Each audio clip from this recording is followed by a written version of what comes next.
ਅੰਮ੍ਰਿਤਸਰ ਦੇ ਉੱਪਲ ਹਸਪਤਾਲ ਵਿੱਚ ਵਿਸ਼ਵ ਮਿਰਗੀ ਦਿਵਸ ਦਾ ਆਯੋਜਨ ਕੀਤਾ ਗਿਆ। ਇਸ ਮੌਕੇ ਨਿਊਰੋਲੋਜਿਸਟ ਅਤੇ ਪੰਜਾਬ ਮੈਡੀਕਲ ਕੌਂਸਲ ਦੇ ਮੈਂਬਰ ਡਾਕਟਰ ਅਸ਼ੋਕ ਉੱਪਲ ਨੇ ਕਿਹਾ ਕਿ ਮਿਰਗੀ ਇੱਕ ਸਮਾਜਿਕ ਕਲੰਕ ਨਹੀਂ ਸਗੋਂ ਇੱਕ ਬਿਮਾਰੀ ਹੈ। ਇਸ ਬਿਮਾਰੀ ਨੂੰ ਸਮਝਣਾ ਬਹੁਤ ਜ਼ਰੂਰੀ ਹੈ। ਇਸ ਬਿਮਾਰੀ ਤੋਂ ਪੀੜਤ ਲੋਕਾਂ ਦਾ ਅਕਸਰ ਮਜ਼ਾਕ ਉਡਾਇਆ ਜਾਂਦਾ ਹੈ। ਕਈ ਥਾਈਂ ਸਮਾਜਿਕ ਬਾਈਕਾਟ ਕੀਤਾ ਜਾਂਦਾ ਹੈ। ਇਸ ਕਾਰਨ ਮਰੀਜ਼ ਅਤੇ ਪਰਿਵਾਰ ਬੇਵੱਸ ਮਹਿਸੂਸ ਕਰ ਰਹੇ ਹਨ। ਮਰੀਜ਼ ਦਾ ਇਲਾਜ ਦੇਰ ਨਾਲ ਕੀਤਾ ਜਾਂਦਾ ਹੈ। ਇਸ ਨਾਲ ਉਸ ਦੀਆਂ ਮੁਸੀਬਤਾਂ ਹੋਰ ਵੱਧ ਜਾਂਦੀਆਂ ਹਨ।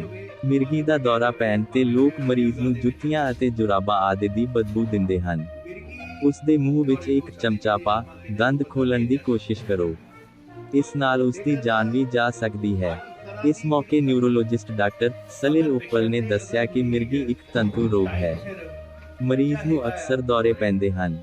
ਇਹ ਰੋਗ ਦਿਮਾਗ ਨੂੰ ਪ੍ਰਭਾਵਿਤ ਕਰਨ ਵਾਲੇ ਕਈ ਕਾਰਨਾਂ ਕਰਕੇ ਹੋ ਸਕਦਾ ਹੈ, ਜਿਵੇਂ ਕਿ ਜਨਮ ਸਮੇਂ ਆਕਸੀਜਨ ਦੀ ਕਮੀ, ਗਰਭ ਅਵਸਥਾ ਦੌਰਾਨ ਬੱਚੇ ਦੇ ਦਿਮਾਗ ਤੇ ਸੱਟ ਲੱਗਣਾ ਜਾਂ ਖੇਡਦੇ ਸਮੇਂ ਡਿੱਗਣ ਕਾਰਨ ਬੱਚੇ ਨੂੰ ਸੱਟ ਲੱਗਣਾ, ਨਸ਼ੀਲੇ ਪਦਾਰਥਾਂ ਦਾ ਸੇਵਨ ਕਰਨਾ ਅਤੇ ਦਿਮਾਗ ਨੂੰ ਮਿਰਗੀ ਵੀ ਹੋ ਸਕਦੀ ਹੈ, ਲਾਗ ਦੇ ਕਾਰਨ। ਉਹਨਾਂ ਕਿਹਾ ਕਿ ਜੇਕਰ ਮਰੀਜ਼ ਨੂੰ ਸਮੇਂ ਸਿਰ ਮਾਹਿਰ ਡਾਕਟਰ ਕੋਲ ਲਿਆਂਦਾ ਜਾਵੇ ਤਾਂ ਇਹ ਪੂਰੀ ਤਰ੍ਹਾਂ ਠੀਕ ਹੋ ਸਕਦਾ ਹੈ। Bite doctor Ashok Uppal, bite doctor Salil Uppal. Amritsar ਤੋਂ ਰਿਪੋਰਟਰ ਸੁਨੀਲ ਖੋਸਲਾ ਰਿਪੋਰਟਿੰਗ।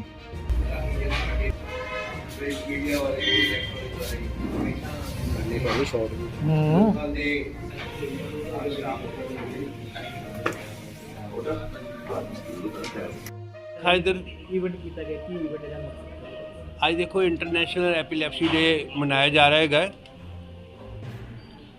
ਔਰ ਦੇਖੋ ਇਹ ਜਿਹੜੇ ਵੀ ਡੇਜ਼ ਹੈਗੇ ਨੇ ਇਹਨਾਂ ਦੀ ਇੰਪੋਰਟੈਂਸ ਤੇ ਇਹ ਹੀ ਹੈਗੀ ਆ ਕਿ ਸਾਰੀ ਦੁਨੀਆ ਦੇ ਵਿੱਚ ਜਿਹੜੇ ਲੋਕਾਂ ਨੂੰ ਮਿਰਗੀ ਹੁੰਦੀ ਹੈਗੀ ਆ ਉਸ ਮਿਰਗੀ ਦੇ ਬਾਰੇ ਅਵੇਅਰਨੈਸ ਦਿੱਤੀ ਜਾਂਦੀ ਹੈਗੀ ਆ ਔਰ ਅਵੇਅਰਨੈਸ ਦੇ ਵਿੱਚ ਇਹ ਹੀ ਦੱਸਿਆ ਜਾਂਦਾ ਹੈਗਾ ਕਿ ਸਭ ਤੋਂ ਪਹਿਲੇ ਤਾਂ ਜਿਹੜੇ ਲੋਕਾਂ ਨੂੰ ਕੋਈ ਵਹਿਮ ਹੁੰਦੇ ਨੇ, ਮਿੱਥ ਹੁੰਦੇ ਨੇ ਕਿ ਨਹੀਂ ਯਾਰ ਮਿਰਗੀ ਤਾਂ ਇਸ ਤਰ੍ਹਾਂ ਹੈਗੀ ਆ, ਇਹ ਤਾਂ ਬਿਮਾਰੀ ਤਾਂ ਹੈ ਹੀ ਨਹੀਂ ਗੀ, ਇਹਦੇ ਪਤਾ ਨਹੀਂ ਕੀ ਹੋਇਆ ਕਿਸੇ ਨੂੰ।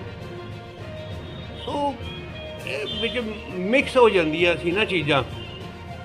ਤਾਂ ਪਹਿਲੇ ਕੀ ਹੁੰਦਾ ਹੈਗਾ ਸੀ ਕਿ ਜੇ ਕਿਸੇ ਨੂੰ ਮਿਰਗੀ ਹੋਈ ਹੈਗੀ ਆ ਜਾਂ ਕਿਸੇ ਨੂੰ ਕੋਈ ਵੈਸੇ ਜਿਹਨੂੰ ਆਪਾਂ ਫੰਕਸ਼ਨਲ ਕਹਿ ਦਿੰਦੇ ਜਾਂ ਹਿਸਟੀਰੀਕਲ ਦੌਰੇ ਕਹਿ ਦਿੰਦੇ ਆ, ਤਾਂ ਜਿਨ੍ਹਾਂ ਨੂੰ ਹਿਸਟੀਰੀਕਲ ਦੌਰੇ ਹੁੰਦੇ ਹੈਗੇ ਸੀ ਉਹਨਾਂ ਨੂੰ ਲੋਕਾਂ ਨੇ ਜੁੱਤੀ ਸੰਘਾ ਦੇਣੀ ਤੇ ਉਹਨੇ ਜਾਂ ਤਾਂ ਜੁੱਤੀ ਤੋਂ ਡਰਦਿਆਂ ਉੱਠ ਜਾਣਾ ਤੇ ਜਾਂ ਜੁੱਤੀ ਦਾ ਗੰਧ ਹੀ ਇੰਨਾ ਹੁੰਦਾ ਸੀ ਉਹ ਤੋਂ ਉਹਨੇ ਉੱਠ ਕੇ ਬਹਿ ਹੀ ਨਾ।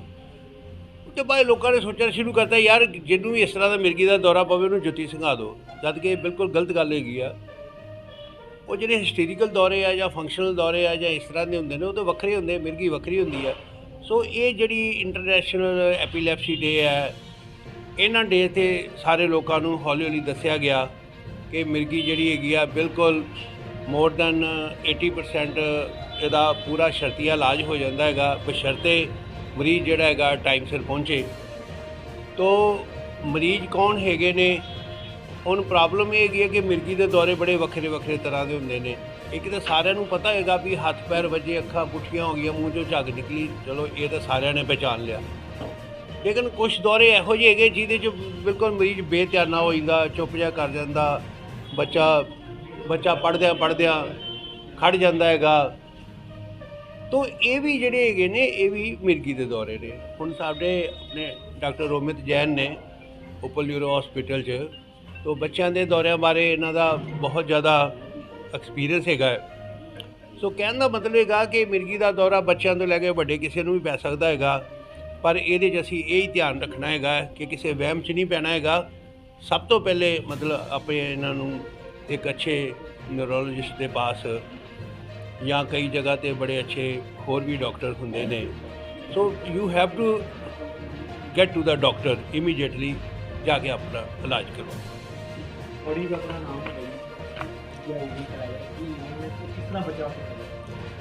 मैं doctor Salil Uppal, senior consultant DM neurologist, Uppal neuro hospital Amritsar.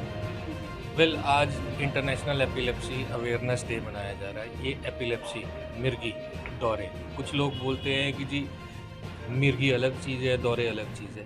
सो ये अवेयरनेस लोगों के लिए अवेयरनेस है जो हम लोग करना चाहते हैं, ताकि जो मिर्गी एक ऐसी बीमारी जिसका इलाज है, बट लोग बाबों में जाने में, वहम करने में, उसको एक सोशल स्टिग्मा समझने में अपना एपिलेप्सी मिर्गी का इलाज प्रॉपरली नहीं करवाते हैं। सबसे पहले तो मेरा ये बताना ज़रूरी है कि दौरा कई प्रकार के होते हैं, जैसे डॉक्टर अशोक उपल ने भी बताया है कि पूरा ऐसे शरीर हिलना, मुंह टेढ़ा होना या मुंह से झाग निकलनी, जीभ कट जानी, ये अलग एक तरह के दौरे हैं। कुछ दौरे होते हैं जिसमें सिर्फ बच्चे ऐसे सुन्न हो जाते हैं 1-2 सेकंड के लिए, या ऐसे करते हैं, या आंखें झमकते हैं, या एक तरफ देखते रहते हैं, ये भी एक तरह के दौरे हैं, या ऐसे ऐसे ऐसे करके मुंह फटकी जाना, ये तीसरे तरह के दौरे हैं। ऐसे कई प्रकार के दौरे हैं। तो इसलिए ये ना सोचो कि दौरा सिर्फ शरीर का हिलना और बेहोश होना ही होता है। मुंह से झग ना निकले या बीच में पेशाब निकल जाए, वो भी एक तरह के दौरे हैं। बेसिकली सबसे ज़रूरी ये अवेयरनेस करने की ज़रूरत है कि डॉक्टर करना क्या चाहिए दौरों के टाइम पे। अगर मरीज़ को सड़क पे किसी को दौरा पड़ रहा है या कुछ है, तो जिस टाइम पे उसका पूरा शरीर हिल रहा है, उस टाइम पे हमें क्या करना चाहिए कि पेशेंट को बिल्कुल भी ना पकड़ो, जकड़ के मत रखो। उसको जो दौरा पड़ रहा है उसको पड़ने दो, बस उसका सर ध्यान से कुछ कोई सॉफ्ट कपड़ा नीचे रख दो, नाल दे नाल ਉਹਦੇ ਕੀ ਹੈਗਾ ਹੈ ਕਿ ਉਹਨੂੰ ਪਾਸਾ ਹੌਲੀ ਹੌਲੀ ਕਰਕੇ ਦਵਾਓ, ਕਿਉਂਕਿ ਇੱਕਦਮ ਪੂਰੇ ਜ਼ੋਰ 'ਚ ਜੇ ਪਾਸਾ ਦਵਾ ਦੋਗੇ ਉਹਦਾ ਮੋਢਾ ਤਾਂ ਫ੍ਰੈਕਚਰ ਹੋ ਜਾਏਗਾ। ਉਸ ਤੋਂ ਬਾਅਦ ਕੀ ਕਰਨਾ ਚਾਹੀਦਾ, ਜਦ ਦੌਰਾ ਖਤਮ ਹੋਣ ਲੱਗੇ ਉਹਨੂੰ ਪਾਸਾ ਦਵਾ ਦਿਓ ਤਾਂ ਕਿ ਮੂੰਹ ਤੋਂ ਝੱਗ ਨਿਕਲ ਜਾਏ ਤੇ ਉਲਟੀ ਨਿਕਲ ਜਾਏ ਤੇ ਉਹ ਫੇਫੜਿਆਂ 'ਚ ਨਾ ਜਾਵੇ। ਫਿਰ ਉਹਦੇ ਬਟਨ ਖੋਲ ਦਿਓ, ਸਕਾਰਫ ਖੋਲ ਦਿਓ, ਬੈਲਟ ਖੋਲ ਦਿਓ ਤਾਂ ਕਿ ਉਹਨੂੰ ਹਵਾ ਆਉਣ ਦਿਓ। ਘੇਰਾ ਨਾ ਪਾ ਕੇ ਰੱਖੋ ਮਰੀਜ਼ ਨੂੰ। ਨਾਲ ਦੇ ਨਾਲ ਜਿੱਦਾਂ ਡਾਕਟਰ ਅਸ਼ੋਕ ਉੱਪਲ ਨੇ ਵੀ ਕਿਹਾ, ਜੁੱਤੀ ਨਹੀਂ ਸੁੰਘਾਉਣੀ ਚਾਹੀਦੀ, ਪਿਆਜ਼ ਨਹੀਂ ਸੁੰਘਾਉਣਾ ਚਾਹੀਦਾ। ਤੀਜਾ, ਜੇ ਉਹਦੇ ਦੰਦਲ ਪੈ ਰਹੀ ਹੈ ਤਾਂ ਆ ਨਹੀਂ ਕਿ ਦੰਦਲ ਖੋਲ੍ਹਣ ਲਈ ਉਹਦੇ ਉਂਗਲ ਅੰਦਰ ਮੂੰਹ 'ਚ ਪਾ ਦਿਓ, ਉਹ ਉਂਗਲ ਕੱਟ ਦੂਗਾ ਮਰੀਜ਼। ਜਾਂ ਕੋਈ ਚਮਚ ਪਾ ਕੇ ਦੰਦਲ ਤੋੜਨ ਦੀ ਕੋਸ਼ਿਸ਼ ਕਰੋ, ਉਹਦੇ ਤੁਸੀਂ ਦੰਦ ਤੋੜ ਦੋਗੇ ਜਾਂ ਉਹਦੇ ਮੂੰਹ 'ਚ ਕੋਈ ਨਾ ਕੋਈ ਸੱਟ ਲਵਾ ਦੋਗੇ। ਆਹ ਤੇ ਹੈ ਦੌਰੇ ਦੇ ਟਾਈਮ। ਲੋਕਾਂ ਨੂੰ ਕਿਸ ਤਰ੍ਹਾਂ ਅਵੇਅਰ ਕਰਨਾ?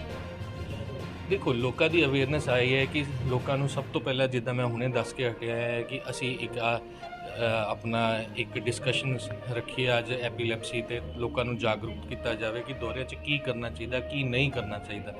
ਨਾਲ ਦੇ ਨਾਲ ਮੈਂ ਇੱਕ ਚੀਜ਼ ਜ਼ਰੂਰ ਕਹਿਣਾ ਚਾਹੁੰਦਾ ਹਾਂ ਕਿ ਜਿਹੜੀ ਆ ਮਿਰਗੀ ਜਾਂ ਦੌਰਾ ਇੱਕ ਨਾ ਛੂਤ-ਛਾਤ ਦੀ ਬਿਮਾਰੀ ਨਹੀਂ ਹੈਗੀ ਹੈ।